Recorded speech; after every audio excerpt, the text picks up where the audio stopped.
10వ తరగతి పరీక్షలు అనగానే మనకి గణితం అలాగే సైన్స్ మనం కొద్దిగా చాలా హార్డ్గా ఫీల్ అవుతూ ఉంటాం. అలా సైన్స్లో కూడా ప్రత్యేకంగా ఫిజికల్ కెమిస్ట్రీ అంటే ఫిజిక్స్ కెమిస్ట్రీ ఫిజికల్ సైన్సెస్ సంబంధించినటువంటి ఒక దాంట్లో మనం వచ్చేటువంటి ఒక ప్రశ్నల్ని వాటిపైన ప్రత్యేకమైనటువంటి ఒక దృష్టి పెట్టాల్సినటువంటి ఒక అవసరం ఉంటుంది. వాటి అధ్యయనం కూడా మిగతా వాటికన్నా సెపరేట్గా ఉంటుంది. మరి ఎలా ఉంటుంది, దీనిలో ఏ విధంగా మనం ముందుకెళ్తే 10 GPA సాధించవచ్చు, అలాగే ఏ విధంగా ముందుకెళ్తే మంచి స్కోర్ సాధించవచ్చును అని తెలుసుకోవడం కోసం ఇప్పుడు మనతో పాటు శ్రీ మిల్కూరి శ్రీనివాస్ గారు ఉన్నారు. రిసోర్స్ పర్సన్గా అలాగే అనేక చిన్నటువంటి ఒక సైన్స్ బులెటిన్స్ తీసుకొస్తున్నారు. అంతేకాకుండా మరి తను ప్రత్యేకంగా విద్యార్థులకి వెళ్ళి మార్గదర్శనం చేస్తున్నారు. ఈరోజు వారు మనతో ఉండడం సంతోషం. వారితో మాట్లాడదాం. మరి శ్రీనివాస్ గారు నమస్కారం. నమస్కారం. ఏ విధంగా 10వ తరగతి విద్యార్థులు ప్రిపేర్ అవుతే ప్రత్యేకంగా ఫిజిక్స్ కెమిస్ట్రీలో వాళ్ళకి మంచి స్కోర్ వస్తుందండి? రైట్ చారి గారు, ఈ సంవత్సరం 10వ తరగతి విద్యార్థులకు ఒక హెల్ప్ అవుతుంది. ఎందుకంటే పోయిన సంవత్సరం 2 పరీక్షలు ఒకే రోజు రాశారు, చాలా ఒత్తిడికి గురవడం జరిగింది. కానీ ఈ సంవత్సరము ఫిజికల్ సైన్స్ ఒకరోజు, తర్వాత బయాలజికల్ సైన్స్ ఒకరోజు ఉంది కాబట్టి సైన్స్కు ఇది శుభపరిణామం. విద్యార్థులందరూ కూడా చాలా సులభంగా టెన్షన్ ఫ్రీగా ఎగ్జామ్ రాస్తారు. రైట్, ఇది సగం విజయం. తర్వాత ఫిజికల్ సైన్స్ విషయానికి వస్తే ఫిజికల్ సైన్స్ టఫ్ అనేటువంటి ఒక ముద్ర వేయడం జరిగింది. కానీ దానంత సులభమైనటువంటి సబ్జెక్ట్ ఏది లేదు. ఎందుకంటే ఫిజికల్ సైన్స్ లోపల అకాడమిక్ స్టాండర్డ్ వైజ్గా పోయినట్టయితే మొదటిది అకాడమిక్ స్టాండర్డ్ 1 అండర్స్టాండింగ్లో వస్తుంది. దానికి 18 మార్కులు కేటాయించడం జరిగింది. కాన్సెప్చువల్ అండర్స్టాండింగ్ లోపల 18 మార్కులు కేటాయించడం జరిగింది. మేకింగ్ హైపోథసిస్, పరికల్పనలు చేయడం, అంటే వాట్ హ్యాపెన్స్ అనేటువంటి ప్రశ్నలు వస్తాయి. ఏమవుతుంది, ఎలక్ట్రిసిటీ లేకపోతే ఏమవుతుంది, కరెంటు లేకపోతే ఏమవుతుంది, అద్దాలు లేకపోతే ఏమవుతాయి, తర్వాత కటకాలు లేకపోతే ఏమవుతాయి, కండరాలు లేకపోతే ఏమవుతాయి, ఇట్లాంటి ప్రశ్నలు అడుగుతూ ఉంటారు. సో వాటికి సంబంధించి చాలా తక్కువ 2 మార్కులు ఇవ్వబడతాయి. తర్వాత ఎక్స్పెరిమెంటేషన్, ప్రయోగాలు, తర్వాత క్షేత్ర పరిశీలన మీద 9 మార్కులు ఇవ్వడం జరిగింది. తర్వాత సమాచారం ఇచ్చి ఇన్ఫర్మేషన్ ఇచ్చి దాని మీద ప్రశ్నలు అడగడం అనేది 4 మార్కులు ఇవ్వడం జరిగింది. తర్వాత ఈ diagrams based communication through drawing and model making మీద 7 మార్క్స్ ఇవ్వడం జరిగింది.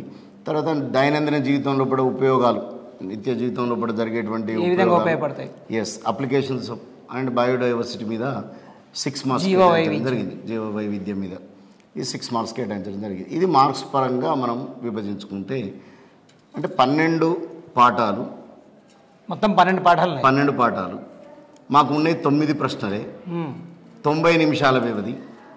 అంటే ఆబ్జెక్టివ్ ప్రశ్నలు 10 కలుపుకుంటే 19 అయితే కానీ ప్రధాన పరీక్ష మాత్రం పార్ట్ ఏ మాత్రం 9 ప్రశ్నలే ఉంటాయి. మొత్తం మాకు 90 నిమిషాల టైం. దీన్ని సులభంగా మనం గంటన్నర ఎగ్జామ్ రాస్తున్నారు. అంతే, గంట 15 నిమిషాలకు ప్లస్ 15 నిమిషాల ఆబ్జెక్టివ్కు 10 మార్కులు.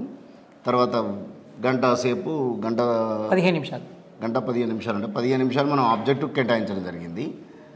1 అవర్ టైం మాత్రము పార్ట్ ఏకు కేటాయించడం జరిగింది, అంటే డిస్క్రిప్టివ్ ప్యాటర్న్ కొరకు. ఇందులోపట మనం ప్రధానంగా ఫోకస్ చేయాల్సింది విద్యార్థులందరూ కూడా కఠినం అనుకునేటువంటి పాఠాన్ని ఈ చివరి నిమిషంలో ముట్టుకొని దాని మీద ఒత్తిడి గురయ్యే కంటే సులభంగా వాళ్ళకు అర్థమైనటువంటి పాఠాలని మళ్ళీ చదవడం ద్వారా వాళ్ళు పరీక్షని ఈజీగా సులభంగా ఈజీ టు హార్డ్ కాన్సెప్ట్ కాదు. నాకు 10/10 రావాలి అని మాత్రం ఉంటే ప్రతి పాఠం చదవాల్సిందే, ప్రతి లైన్ చదవాల్సిందే. ఎందుకంటే 10/10 రావాలంటే విద్యార్థి మొత్తం చదివితేనే వస్తాయి. సరే, సులభం కొరకే పోదాం. ప్రతి విద్యార్థి పాస్ కావడం ప్రథమ కర్తవ్యం మనకు. సో ప్రతి విద్యార్థి పాస్ కావాలి అంటే డయాగ్రామ్స్ మీద బాగా ఫోకస్ చేయాల్సి ఉంటుంది. డయాగ్రామ్స్ ఫోకస్ చేస్తే ఏంటంటే ఫస్ట్ చాప్టర్, తర్వాత 4th చాప్టర్, 5th చాప్టర్, తర్వాత ఎలక్ట్రిసిటీ మీద ఉంటే రే డయాగ్రామ్స్ మీద ఫోకస్ చేసినట్టయితే మీకు అన్ని వేళలో సులభం. ప్రశ్న మారచ్చు కానీ పటం మారదు, పటం మారదు. పాఠం మారదు.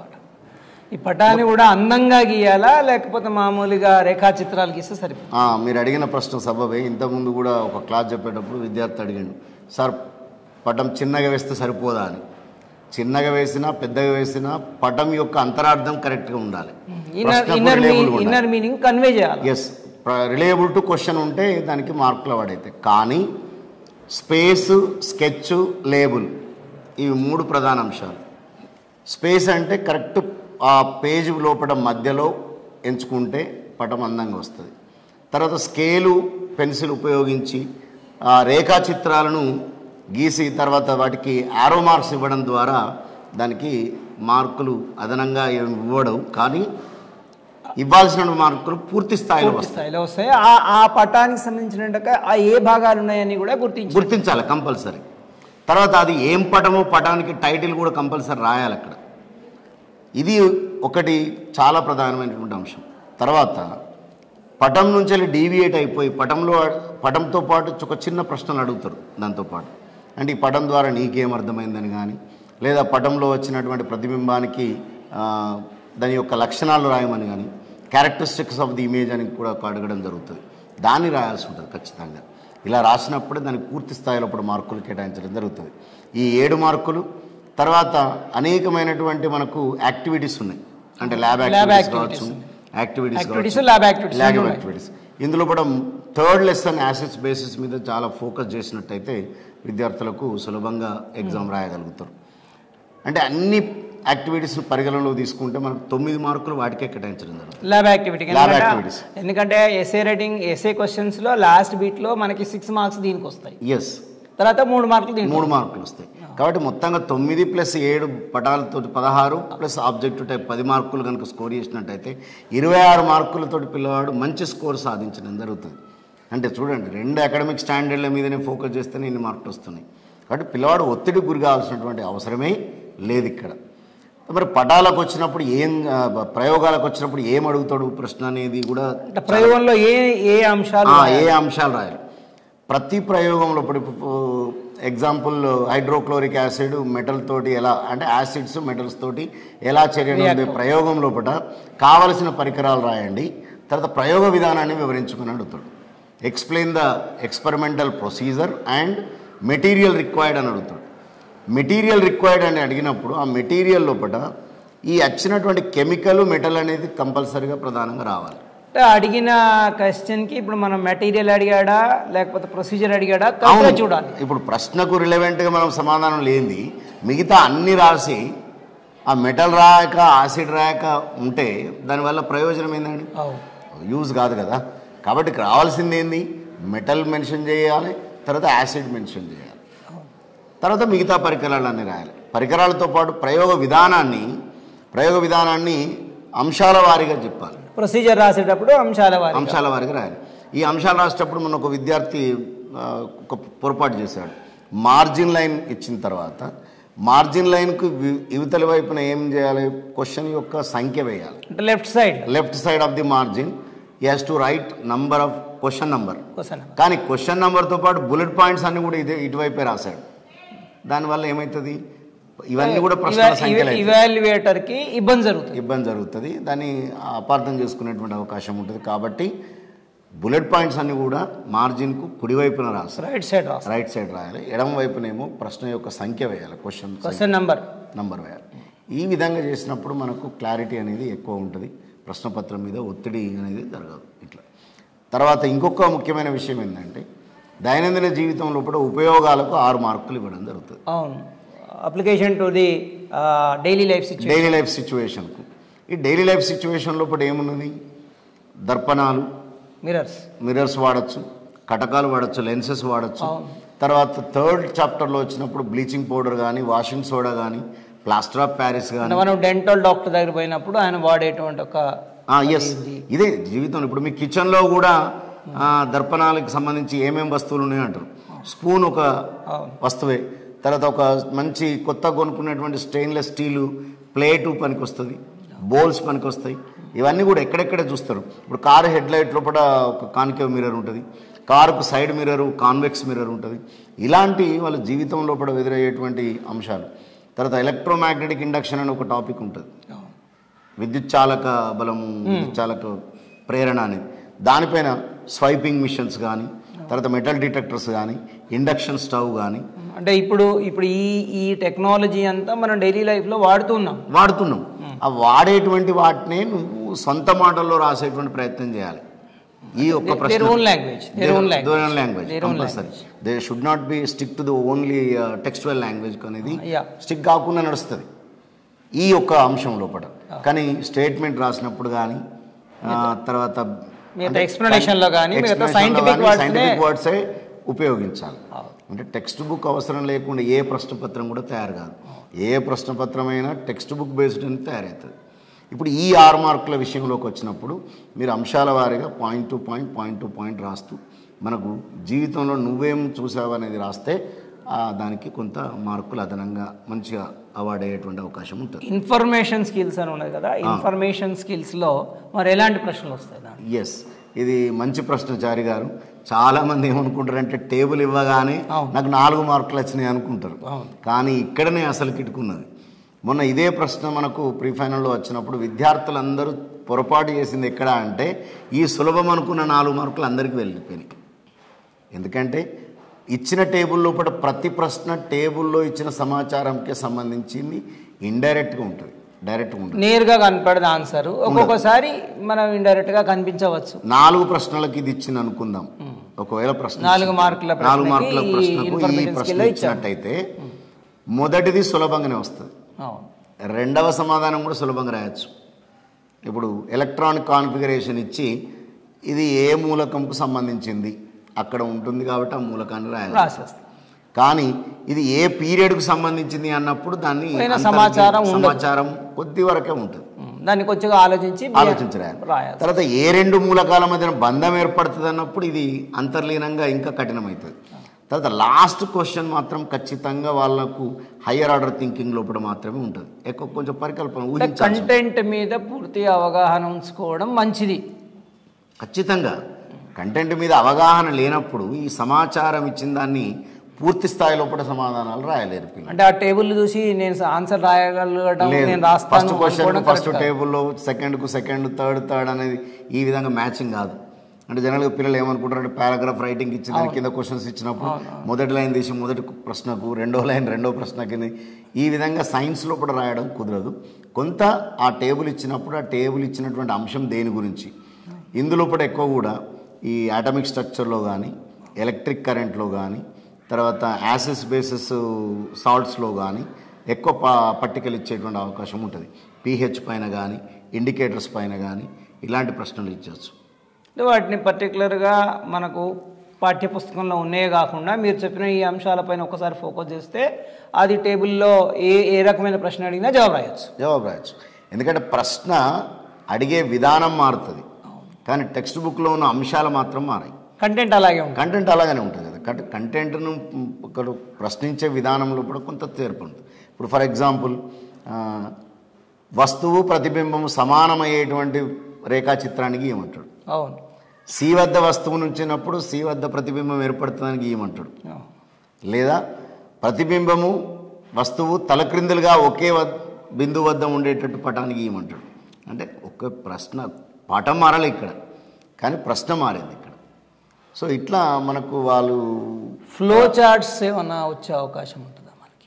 ఫ్లో చార్ట్స్ అనేటువంటివి ఇందులో కూడా రావు. జనరల్గా ఫ్లో చార్ట్స్ అంటే మనకు స్టెప్ బై స్టెప్ ఏదైతే రాసుకోవాలంటే మనం వివరించడం లోపల మాత్రమే వస్తుంది. ఇప్పుడు for example bore atomic structure, bore పరమాణు నమూనా అన్నాడు. నమూనా లోపల మొదట ప్రతిపాదించింది వృత్తాకార కక్షల గురించి, తర్వాత రెండో పాయింట్ వాటి పేర్లేంది, తర్వాత శక్తి స్థిరం అని రాయాలి, తర్వాత 2 కక్షల మధ్యన శక్తి భేదం గురించి రాయాలి, తర్వాత అతని లోపల లోపాలు రాయాలి. ఈ ఫ్లో చార్ట్ అనేది మీరు మంచిగా అడిగారు. ఎక్కువ ఏంటంటే 6th లెసన్ 7th లెసన్ లోపల ఈ ఫ్లో చార్ట్ ప్రకారంగానే మనం పోవాల్సి ఉంటుంది. 6-7 పాఠాలు చాలా చక్కగా వివరించవచ్చు. ఈ 7వ పాఠం లోపల మీరు అడిగింది పీరియాడిక్ క్లాసిఫికేషన్ ఆఫ్ ఎలిమెంట్స్ గురించి ఉంటుంది. పీరియడ్లలో ఏమవుతుంది, గ్రూపులలో ఏమవుతుంది, అన్నప్పుడు ఒక వరుస క్రమం లోపల పెరుగుతుంది తగ్గుతుంది అనేటువంటి అంశాల మీదనే ఎక్కువ క్వశ్చన్లు అడుగుతుంది. ఇది చాలా ఇంపార్టెంట్ క్వశ్చన్ చారి గారు, మీరు అడగడం వల్ల పిల్లలకు చెప్పడం జరిగింది. ఇది బాగా గుర్తుపెట్టుకునే విద్యార్థులు డోబెరెన్ ట్రయాడ్స్ కానీ, న్యూలాండ్స్ ఆక్టేట్ ప్రిన్సిపల్ కానీ, తర్వాత మెండలిఫ్ పీరియాడిక్ టేబుల్ లోపల ఉండేటువంటి ఆయన పాస్టులేట్స్ కానీ, తర్వాత పీరియడ్లలో గ్రూపుల లోపల రేడియస్ ఆఫ్ ది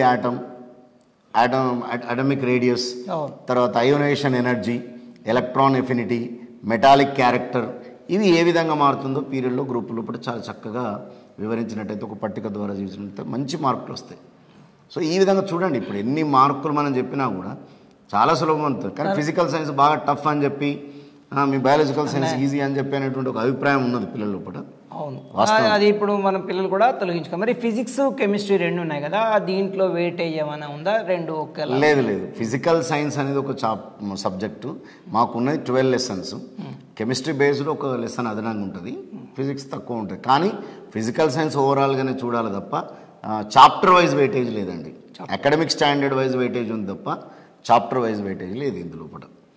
ఈ విధంగా విద్యార్థులు మీరు ప్రతి పాఠాన్ని కనుక క్షుణ్ణంగా పరిశీలించుకొని మీకు సులభమైనటువంటి చాప్టర్లను మొదట ఎంచుకొని వాటిని అకాడమిక్ స్టాండర్డ్ వైజ్గా డివైడ్ చేసుకోవాలి. పటాలు, డ్రాయింగ్స్ వేరు, యాక్టివిటీస్ వేరు, అండర్స్టాండింగ్ వేరు, డిఫరెన్సెస్ వేరు, హైపోథెటికల్ క్వశ్చన్స్ వేరు, తర్వాత ప్రాబ్లమ్స్ వేరు. చాలామందికి సమస్య ఉన్నది, ఈ ప్రాబ్లమ్స్ వస్తాయా సార్ అని అడుగుతాం. ప్రాబ్లమ్స్ ఇదే చాప్టర్ నుండి రావాలని రూల్ ఏం లేదు. కానీ ఫస్ట్ చాప్టర్ లోపల మిర్రర్ ఫార్ములా మీద నేర్చుకుంటే మనకు లెన్స్ ఫార్ములా కూడా అదే వర్తిస్తుంది. కాకపోతే మిర్రర్లో ప్లస్ అంటాము, లెన్స్ లోపలికి వచ్చేసరికి మైనస్ అంటాం. 1/f = 1/v ప్లస్ 1/u అని ఇక్కడ పెడతాం. 1/f = 1/v మైనస్ 1/u అని పెడతాం. అందుకొరకే మా పిల్లలకు చెప్పినాం, ఇవాళ ఒక ప్రశ్న అడిగితే ఫ్రెండ్షిప్ చేస్తే మిర్రర్ ఫార్ములా అవుతుంది, ఫ్రెండ్షిప్ బ్రేక్ అయితే లెన్స్ ఫార్ములా అవుతుంది అని. ఇంకొక ప్రశ్న కూడా అడిగినారు లాజికల్గా, మీకు ఐసైట్ ప్రాబ్లం ఉన్నదంటే సైట్ లేని వాళ్ళు, సైట్ అంటేనే చూపు కదా, చూపు లోపల హస్వదృష్టి, దీర్ఘదృష్టి ఇవి ఉన్నాయి. అంటే షార్ట్ సైట్నెస్, లాంగ్ సైట్నెస్. పిల్లల్ని ఆ పదాన్ని రాయమని చెప్పాను. మయోఫియా, హైపర్మెట్రోఫియా, వాటి పొడవులు కొలుమని చెప్పాను. పొడవు ఉన్నది హైపర్మెట్రోఫియా, అదే ఫార్ సైట్నెస్. మయోఫియా షార్ట్గా ఉంటుంది, షార్ట్ సైట్నెస్.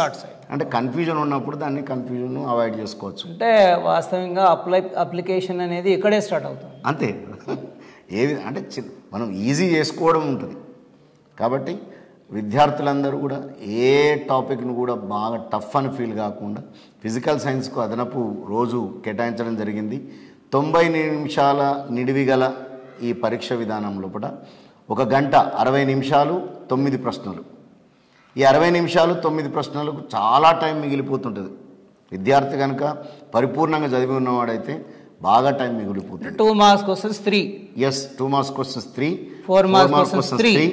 కానీ 6 మార్క్స్ 3 క్వశ్చన్స్ ఇస్తారు. అందులో మేము 2 మాత్రమే అటెంప్ట్ చేయాలి. ఒక చాయిస్ ఉంది వాళ్ళకి. కానీ ఆబ్జెక్టివ్ టైప్లో ఎలాంటి చాయిస్ ఉండదు. కొందరు విద్యార్థులు ఆబ్జెక్టివ్ టైప్ జేబులో పెట్టుకొని మెయిన్ పేపర్ గట్టిపోయిన సందర్భాలు ఉన్నాయి. జాగ్రత్త వహించండి పిల్లలు. ఆబ్జెక్టివ్ టైప్ మాత్రమే, మెయిన్ పేపర్ అయిపోయిన తర్వాత దాన్ని వెనకాలే ఇది జోడించి కట్టడం మాత్రం మర్చిపోకండి. కట్టేటప్పుడు ప్రధానమైన అంటే మెయిన్ ఆన్సర్ ఇన్విజిలేటర్ ఇచ్చేటువంటి అన్ని సూచనలు తప్పకుండా పాటించాలి. పాటిస్తే వారికి శుభం జరుగుతుంది, మంచి చిల్డ్రన్ అందరికీ కూడా మంచి హెల్ప్ఫుల్ అవుతుంది. సో చారి గారు అడిగినటువంటి ప్రశ్నలకు అన్ని సమాధానాలు క్లియర్గా చెప్పినట్టు ధన్యవాదాలు శ్రీనివాస్ గారు. మనకు టెక్స్ట్ బుక్ చదువు అనేటువంటిది అందరూ చెప్తున్నారు. అలాగే అప్లికేషన్ సంబంధించినటువంటి క్వశ్చన్స్ పైన ప్రత్యేకమైనటువంటి ఒక దృష్టిని ఏమంటున్నారు. డయాగ్రామ్స్ సంబంధించినటువంటి ఒక దాంట్లో గీసేటప్పుడు లేబులింగ్ని మర్చిపోకుండా లేబులింగ్ చేయమన్నారు. ఇలాంటి అంశాలు చిన్న చిన్న అంశాలను మనం కనుక కేర్ తీసుకున్నట్టయితే పూర్తి స్థాయి లోపల మంచి జీపీఏ వస్తుందని చెప్పేసి మనకు చెప్పినారు. ధన్యవాదాలు శ్రీనివాస్ గారు. ఈసారి సైన్స్ లోపల ఫిజికల్ సైన్స్లో ఎక్కువ శాతం 10 జీపీఏలు రావాలని మీ అందరిని ఆశీర్వదిస్తూ శుభాభినందనలు. All the best children. Thank you sir. Subscribe చేయండి. Please do subscribe to. Please like, share and subscribe to top Telugu TV. Top Telugu TV. Top Telugu TV.